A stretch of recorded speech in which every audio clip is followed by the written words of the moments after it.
صوت النبی، فرمایا اے ایمان والو اپنی آوازیں میرے نبی پاک علیہ السلام کی آواز سے پست رکھو، ولا تجہروا لہ بالقول کجہر بعضکم لبعض، اور نبی پاک علیہ السلام کے سامنے اس طرح زور سے بات نہ کرو جس طرح تم آپس میں کرتے ہو۔ ان تحبط اعمالکم وانتم لا تشعرون، فرمایا تمہارے سارے اعمال ضائع کر دیے جائیں گے اور تمہیں پتہ بھی نہیں چلے گا۔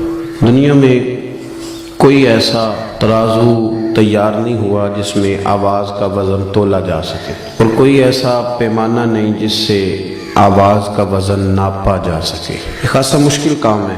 آپ کیسے کوئی انسانی گلے میں یہ تو لگا نہیں ہوا کہ والیوم اتنا کر لیں گے تو آواز اتنی ہے، تھوڑا بڑھا لیں گے تو اتنی ہے۔ اس کے باوجود حکم دے دیا گیا کہ جب تم نے میرے محبوب علیہ السلام کے پاس آنا ہے تو پھر تم نے غور کر لینا ہے تمہاری آواز میرے نبی کی آواز سے اونچی نہیں ہونی چاہیے۔ حضرت ثابت بن قیس رضی اللہ تعالیٰ عنہ ایک صحابی تھے۔ حضرت ثابت بن قیس رضی اللہ تعالیٰ عنہ نبی کریم علیہ السلام کے صحابی تھے، تو انہیں ثقل سماعت کا مسئلہ تھا، تھوڑا سا اونچا سنتے تھے۔ جو آدمی اونچا سنتا ہے نا وہ بولتا بھی اونچا ہی ہے۔ اونچا سنتے تھے تو پھر بولتے بھی اونچا ہی تھے، تو چونکہ ذرا اونچا بولتے تھے تو اب آپ اس بات کو سمجھ لیں، اس شان نزول کی روشنی میں اس آیت کو سمجھیں کہ وہ جان بوجھ کے اونچا نہیں بولتے تھے، مجبور تھے، مجبوراً اونچا بولتے تھے، لیکن رب کریم کو یہ ادا بھی پسند نہیں آئی۔ فرمایا مجبوری جتنی بھی ہو میرے نبی کا ادب قائم رکھنا ہے، ادب تم نے قائم رکھنا ہے۔ حضرت ثابت بن قیس رضی اللہ تعالیٰ عنہ نے جب یہ بات سنی تو وہ اپنے گھر کے کونے میں بیٹھ کے رونا شروع کر دیا، بڑے دن روتے رہے، بڑے دن بڑی تکلیف میں رہے کہ یار یہ مجھ سے کیا ہو گیا ہے، میں حضور کی بارگاہ میں اونچا بول بیٹھا ہوں۔ روئے اور بڑی شدت کے ساتھ آہوزاری کی۔ جب 2-3 دن تشریف نہ لائے، حاضر نہ ہوئے، تو اللہ کے رسول صلی اللہ علیہ وسلم نے ان کے محلے کے لوگوں سے، صحابہ سے فرمایا کہ ثابت نہیں آ رہے۔ عرض کی حضور وہ تو روتے رہتے ہیں سارا دن اور بڑے پریشان ہیں۔ حضور نے فرمایا جاؤ کوئی اسے جا کے کہو کہ تجھے تیرے رسول نے بلایا ہے، جاؤ جا کے کہو کہ تجھے حضور نے تے جے محبوب بلاوے ایک دم تے پھر سر نو پیر بنائیے، او سر منگے تے سر دے دئیے تے کدے بھی دیر نہ لائیے، تے یار دا کدے بھی گلا نہ کریے، پاواں سیک دئی مر جائیے، آزم یا تے لائیے ہی نہ، جے لائیے تے پھر توڑ نبھائیے۔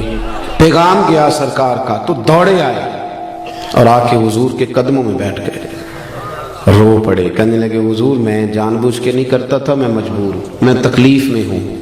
میرے رسول کریم صلی اللہ علیہ وسلم نے کہا اٹھ ذرا میرے گلے سے لا، اور فرمایا اگر تو میرا اتنا اکرام کرتا ہے، اتنی تعظیم کرتا ہے تو پھر سن، اللہ تجھے 3 نعمتیں عطا کرے گا۔ وہ جو بے ادبی کرنے والے تھے ان سے کہا ان تحبط اعمالکم، تمہارے اعمال ضائع ہو جائیں گے، اور ادب کرنے والوں سے کیا کہا؟ فرمایا اللہ 3 نعمتیں دے گا۔ کون کون سی؟ حضور فرمانے لگے رب تجھے عزت والی زندگی عطا کرے گا، اور رب تجھے شہادت کی موت دے گا، اور قیامت کے دن بغیر حساب کتاب جنت عطا کرے گا۔ یہ دور جب سے تیزی سے بڑھا ہے نا آگے، تو لوگوں نے محنت کر کے بے ادبیاں پروموٹ کی ہیں، کوشش کی گئی ہے بے ادبی پروموٹ کرنے کی۔ ہمارے ہاں یونیورسٹی کے پڑھے لکھے لوگوں سے لے کر دیہاتوں کے عام لوگوں تک ادب والا معاملہ نہ بڑا خراب ہو گیا، یعنی ہمارے لیے مسئلہ ہی کوئی نہیں، جس کی مرضی عزت اچھال دیتے، مسئلہ ہی کوئی نہیں۔ یہ جو ادب ہوتا ہے نا اس سے خوشبو آتی ہے، اور بے ادبی سے بدبو پھیلتی ہے، تعفن پھیلتا ہے، بے ادبی تکلیفوں کو جنم دیتی ہے۔ کچھ لوگ کہتے ہیں جی مطلب میں نے بات ہی کی ہے کیا ہو گیا ہے؟ بھئی بات ادب سے کرو گے تو اس سے مٹھاس پھیلے گی، اور بے ادبی سے کرو گے تو اس سے تعلق خراب ہوگا۔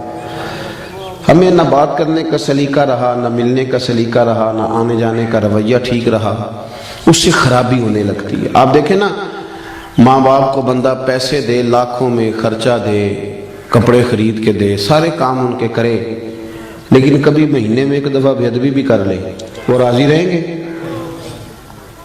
بیوی کہتی ہے اپنے شوہر سے، وہ کہتی ہے تو نہ مجھے سال کے بعد 1 جوڑا لے کے دیا کر، اور تو تھوڑے پیسے دے دیا کر، میں گزارا کر لوں گی، پر تو نہ مجھے گالی نہ دیا کر۔